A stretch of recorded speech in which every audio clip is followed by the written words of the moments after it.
What's going on, guys? Welcome to another Wednesday preview video for week number 9. We're going to kick this one off with, yet again, recruiting. We've got Odessa, Camu, and Broken Arrow. Let's get it going. And look at that. So look at all these prospect visits for Odessa. We already knew they had a pretty good board from the last time we visited them, but yeah, it's a lot of scheduled visits. They're pretty much having a bonanza here. So let's just say they got to win this week. They have to win. And where are we at in the Nate Galveston sweepstakes? Number 2, we're right behind Amarillo for the left. I think he's a lefty out of Wichita Falls. Travis Jackson, we are done chasing him. He locked us out. We do get David Murphy from New York. We're still going hard for Griffin. Quan Alexander. We get Dante Campbell. That was a blowout. Paul Williams, also in first. We're gonna get him. Keith Jackson, pretty much between the Prairie Dogs and the Dust Devils. But look at this. We get Ricky Smith. We get cornerback Gene Garcia. Athlete Tim Rosario. So they're hitting it hard, man. Yeah, they're plugging those holes. They're plugging those holes. Anthony Webb, Ken Barrett. Ball, we're a little bit behind. I think he's going to go to one of the Arkansas teams, but you know, we're going to stick around. This guy's kind of new on the board, but we think we might be able to make a move. Myron Hunter, Travis Weber. We're beating LSU. Pretty cool. Phillip McNeil. We're up there, as you can see right behind is Broken Arrow Camu. Fitzpatrick, we're in the league. Gold, we're going hard after Sutherland. So a lot of athletes. You know, you can do a lot of different things with these athletes. So they're probably going to end up playing defense if they can tackle a little bit. Yeah, that Odessa defense definitely needs to get some more talent on that side of the ball. Yep, and then down here we're just filling some gaps. It's still a pretty good board. Yeah, this is shaping up really well for Odessa. All right, let's check out Camu's recruiting board. One thing I wanted to say about Odessa's board was that it's pretty funny that they got all those quarterbacks. They got 2 quarterbacks signed. They're still going after Galveston, so it's like they're really searching for that Montana Flynn replacement. So you guys can see here, Doug Flores started. We're definitely losing some ground here on the #1 running back in the country to Stanford. So I mean, if we can hold on until recruiting, until off-season time, maybe we can nab him, but it's not looking too good right now. Rory Stronghead definitely likes the run block of Camu. Apollo Warren looks like he's going to be lost here. We're just not going to be able to sway his opinion. We got Corey White, who's in the lead. Pretty good defensive tackle, number 8 in the country. And definite battle with Denver there. But here's where we get into that Broken Arrow Camu rivalry thing here. So they're going after Dunlap. They're going after Knox is a guy. Myrick also. Yep. Are in the mix. Yeah, I mean, this is shaping up to be, yet again, just another storyline for them is Camu versus Broken Arrow. But other than that, everything's looking pretty good for Kansas A&M. So we've definitely got a lot of guys that are in the lead. We're in the top 3s. So definitely a healthy board for them. Looking at quarterback Jared Rhodes. I think he might be one of our better quarterbacks. Yeah, he's the only quarterback that we're going after. Yeah, so it's a pretty good board for them. Looking forward to seeing if we can land anybody. All right, this is Coach Alfred Johansson, his Broken Arrow Wranglers. Let's check this board out, get you guys updated on that. Boosh! All right, Faintest 9, welcome to Broken Arrow. 6'5", free safety. He's going to be a big-time playmaker for this Broken Arrow defense. Oh, yeah, I'm looking forward to this. I think he's going to be a focal point of this defense in a couple of years. Maybe even right away, we'll have to see. Joel Holmes from Oklahoma, wide receiver. Broken Arrow is #1 on his board. Quincy Booth from Zuni Pueblo, New Mexico. Interesting town there. And, yeah, we're fighting with Ardmore. And then we're right behind Camu for Dunlap. Behind Camu, Little Rock for Myrick. John Jones in the lead. Kevin White behind Camu. Knox right above Camu. Ball, I'm starting to put some points here. I think this guy is, like, amenable. I think we can sway him a little bit. He's undecided right now. Yes. Michael Gray, we're a little bit behind there. McNeil. Archer, right ahead of Midland. Here's another one. Mike Austin, right behind Camu. You guys saw that on Camu's board. Weisbecker in the lead. Matthew Harris. Bostic were in the lead. Martin's #2. So, Broken Arrow. What's up? Buster Smith signed. Yes, Buster Smith. Welcome to Broken Arrow. He was, man, Camu was hitting him hard, and he just ultimately just decided to go all the way out from Chicago, Illinois to Broken Arrow. So he fits what they try to do on offense. That's for dang sure. Don't throw the ball a whole lot. Just, use your legs. I think this is interesting because the rumor out there is that Drew Snyder is a candidate to get drafted in the MLB. If you guys don't know this, Drew Snyder is a pitcher / shortstop for the Broken Arrow baseball team, and he's considering a move to Major League Baseball or Minor League Baseball. Now, his decision will affect the future of Brian Street and now Buster Smith. So, tell us what you think is going to happen with Drew Snyder. Is he going to stick around for another year? Or, I mean, he is a sophomore right now. Yep. So, does he... Because he's going to get drafted whenever. There's like 25 rounds in the MLB draft, or there's more than that. You can get drafted when you're a sophomore in college, too. So, I mean, even a high school somebody's going to draft him, and then it's up to him if he wants to sign. So, let us know what you think he's going to do. He's really undecided. But let us know. Baseball is his better sport. Let's just put it that way. Antonio Mendoza, we're number 1 here. Good stuff there. Robinson, number 1. This class is shaping up, though. I like where this class is. I think at the end of the day, it's going to be a pretty good one. First place, I want this guy. I just like the name. John Paul Calhoun. Yep. It's interesting. All right, that's it for recruiting right now. All right, guys, let's check out Denver Tech practice. This isn't something that we normally would do since it is a user game where Ardmore's taking on Denver Tech. And normally we would show Ardmore or Nebraska State, whoever's playing against us. But figured why not show the Heisman candidate, Jamil Schmidt, and quarterback Drakeen Timmons. This is going to be a huge test for Ardmore. And they're probably not going to make those types of plays. But no, we're thinking maybe we'll see a little bit more option wrinkles, and that was one of them right there. I'm trying to get it to the receiver, but Schmidt just keeps... Oops, I stopped. Lineman keeps taking Schmidt. Here we go. There we go. Little option. No! Nope, Timmons, okay. Yeah, but so this is going to be a tough test, because if they start implementing this kind of stuff against Ardmore, Nebraska State showed that they could run on Ardmore, but with however game flow went, they just elected not to do that. They elected not to do that any longer, and so when we start looking at a running team, a base run team like Denver Tech, who's only going to be running the football, I think that this game probably poses a lot more difficulty for Ardmore than any other team they've faced this year. Oh yeah, and you're thinking maybe no huddle. You might be looking at some. There's one thing Timmons can do really well is he can read that defense. So he's making some switching here. Gets Mueller. I don't even know how you knew that was going to be open. You threw it between two people going the other way. Oh, yeah, that's not bad. Well, I think Denver, I think you're going to see a little bit more creative wrinkles. I mean, they've really showed their hand with kind of their base options. I'm thinking maybe get some wide receivers involved. Maybe do some switching, do some like triple option switch, that kind of stuff. I think the key players for Ardmore is going to have to be Vinny Hill-Parrish. Yep. It's going to have to be either him or Jasper Hodges on the left or the right, trying to read that read option. And then we're also going to need big tackling support out of the corners, probably Harlan McQuarters and Roosevelt McKinley. Yep, you're going to need discipline. All right, and here we have the top 25. Number 1, number 2 teams in the nation are undefeated. Ohio State, Texas A&M with an OT win here. They still got that win over Shreveport in their season opener.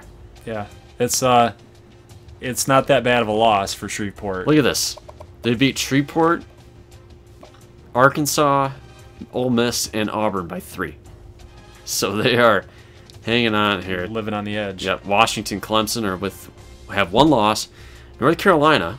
You know what? I looked this up because I saw this on the docket for North Carolina. I'm like, has North Carolina ever played Syracuse in ACC play since Syracuse joined the conference? in '07. They've never played each other. Wow. That's amazing, because it's such a good basketball matchup, and I'm thinking in my mind, I'm like, I've never seen them play. How's that even possible?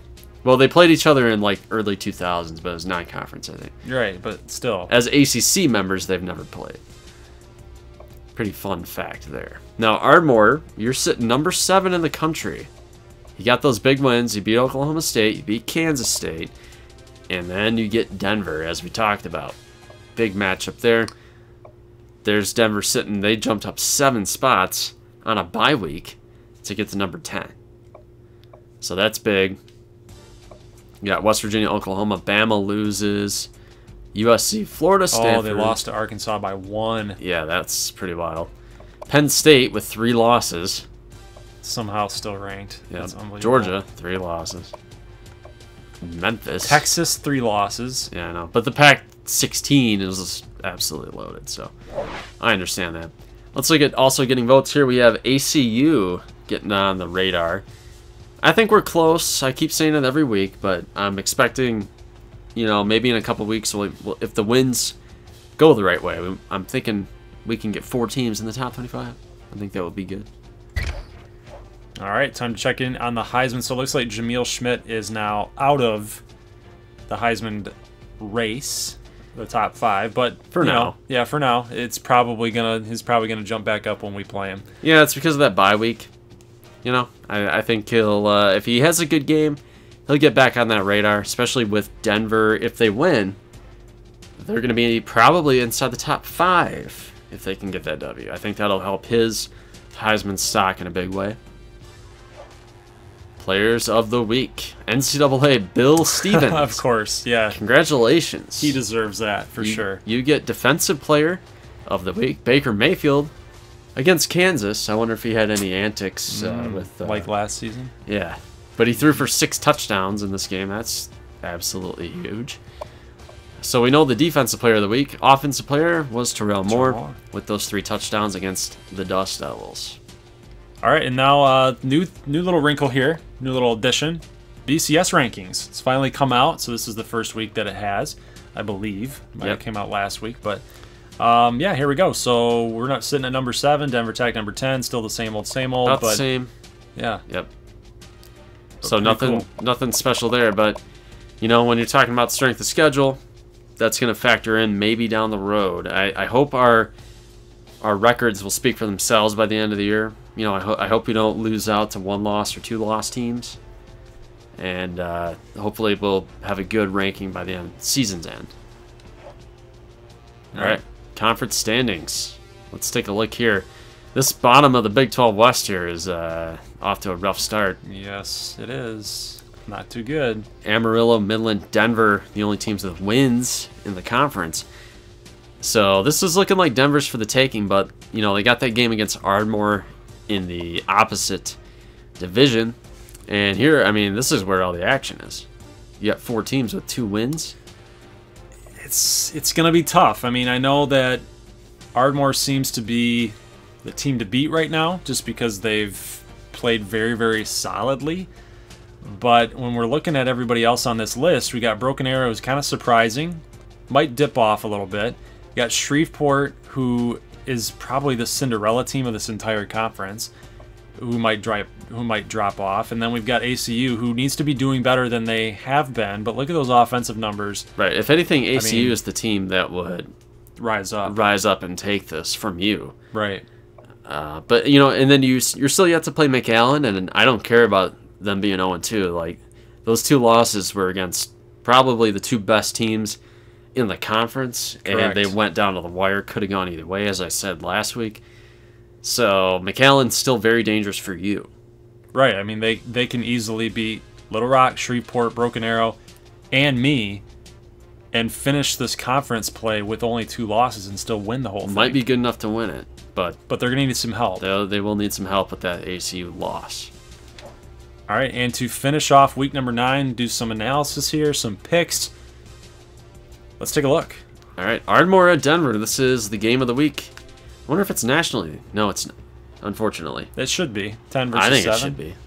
Unless there's just a better matchup. But Herb Street's going with us on the road. So we've had to go to 2 straight road games, one a big rivalry game, not so much in the mind of this series in the NCAA world, but between you and me, that was a pretty big rivalry game. But going on the road back-to-back weeks, it's going to be tough. It's going to be very, very tough. This is a extremely good team. You guys know that just by looking at the numbers here. Total offense, number 2. Points per game, number 3. 337 yards per game on rush offense. So, and they're going up against the number 1 rush defense. I think your defensive numbers there, I think you're going to take a hit here, my friend. Yeah, I mean, that's what everybody thought against Kansas State, and look how that turned out. This is a little bit different. It is very different because Denver Tech is a lot faster than Kansas State.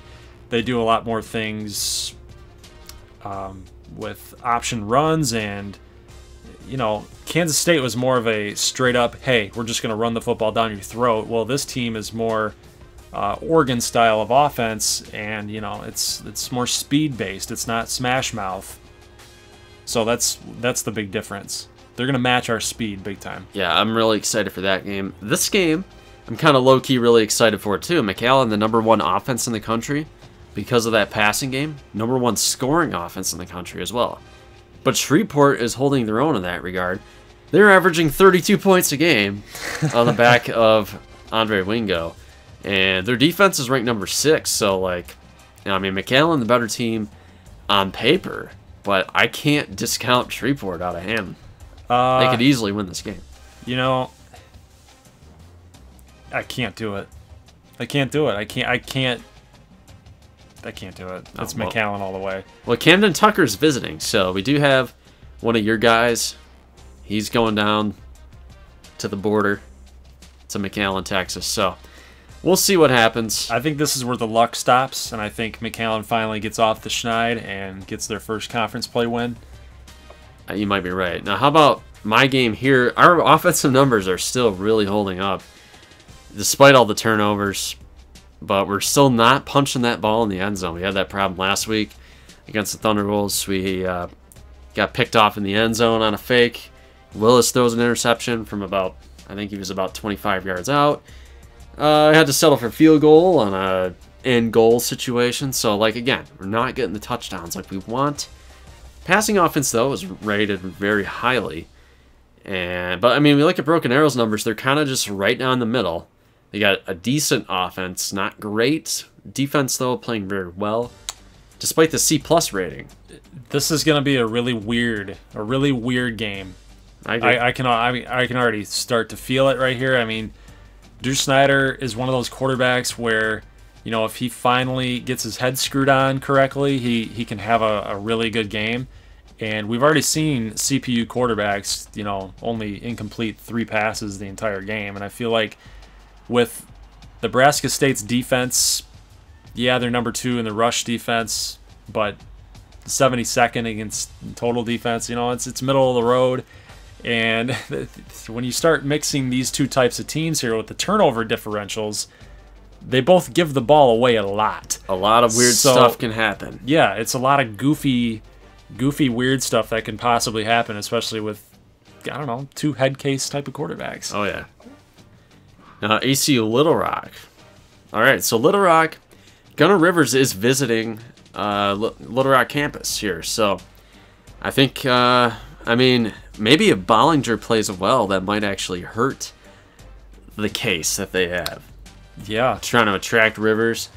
Maybe if he sees kind of a weakness there, maybe that's even more attractive for him on a personal level. Yeah, that's really strange because you've got Bollinger, who's the freshman, and then you've got Rivers, who's going to be coming in as a freshman. What is he going to do? Is he going to, like, do I really want to go here because this guy's playing really good? Do I want to compete with this guy, or do I want to, if he's not going to be good, then I've got a shot to start day one, like you said. And, yeah, but against ACU, there's probably going to be a lot of weaknesses being shown for Rhett Bollinger. So I think that this actually might help them with the Gunnar Rivers case. Yeah, I mean, rivalry games, you never know what's going to happen, and here we have another one. This one is a very intense rivalry game. I believe these schools are about 15 miles apart, and Midland is going to go on the road here. A hostile environment, but I think the Midland fans are going to show up. I think they'll be a handful of them there to give the road team some support. As you can see, Odessa, they're doing okay offensively, and we say it every week, their defense has a lot of holes. I think the running game here for Midland can really dominate with Kinnery and Keller. Claudio Keller. So I don't like the Dust Devils' chances. I think it's going to be number 5 in a row. This is pretty hilarious, though, because if you look at the locations, their home state or their hometowns, humble. There's nothing going to be humble about any of these players on either team because they're going to be rubbing in everything on each other throughout this game. Hard hits. I mean, this rivalry game is intense. Yep, I definitely think that's going to be on the docket. Here we have Amarillo, who we can't count out yet. I mean, we haven't talked about them much because we've only shown them in one game so far. And we're going into week 10, so they're definitely kind of our odd team out, and that's not by design. It's just the way the schedule has really been working out. But we might catch up with them this week. We don't know yet. We're still undecided about what game we're going to show. Well, didn't they put up 52 points last week? I think they had 47. Yeah, so, 47 points. So they lost to ACU. Even Iowa State, though, they lost by a touchdown. Iowa State's looking good. UNLV might be a bowl team there out of the Mountain West. So maybe that game wasn't quite as bad as it looked. I mean, it wasn't pretty, but I told you Texas Tech might lose every game. Yeah, how did you do that? I know how deep that Pac-16 is. It's crazy. So this is a big game in the West. I mean, like we said, this is it for Camu. If they lose, they're done. Amarillo, if they win, I think they can actually be a player in the West. But we'll have to wait and see. So stay tuned, folks. We don't know what our mystery game is going to be. Okay. All right. Cool. So let's just go picks really quick. I'll start. I'm taking Denver. Yep. I think Denver will beat you. I think Ardmore's undefeated campaign's going to be over, but campaign to win the Big 12 will still be very alive. Yeah, but this is a game that if you're Ardmore, you have to be forward thinking. It's definitely going to be a tough game, but you have to win this game because it's a Big 12 conference game, but it's out of division. You have to get this W because if we have to play, we have to play McAllen on ACU still, and yeah, that's not good odds right there. Right. Now, I'll take McAllen over Shreveport. Close. I'm going to go Nebraska State. I think we're going to rebound here. Give me ACU. Give me Midland. Kansas A&M. All right. I'll take Denver Tech. No confidence, huh? No. Nope. Nope. That team's insane. I mean, you've been playing really well, though. I know, but you got to consider the fact that, I have a very hard time stopping the run when it comes to read options and whatnot. I'll go McAllen. I will go Nebraska State in a close game, probably by 10. How many combined turnovers? 8? 6. Okay. That's a little high. I'll say 5. I'll say 8. Okay, I'll say 5. I'll say 8. Why? I don't care. Do you think you're going to throw 4 interceptions? No, maybe fumbles. There's going to be 4 and 4. Okay. All right. ACU, Midland, and who'd you pick? I got Camu.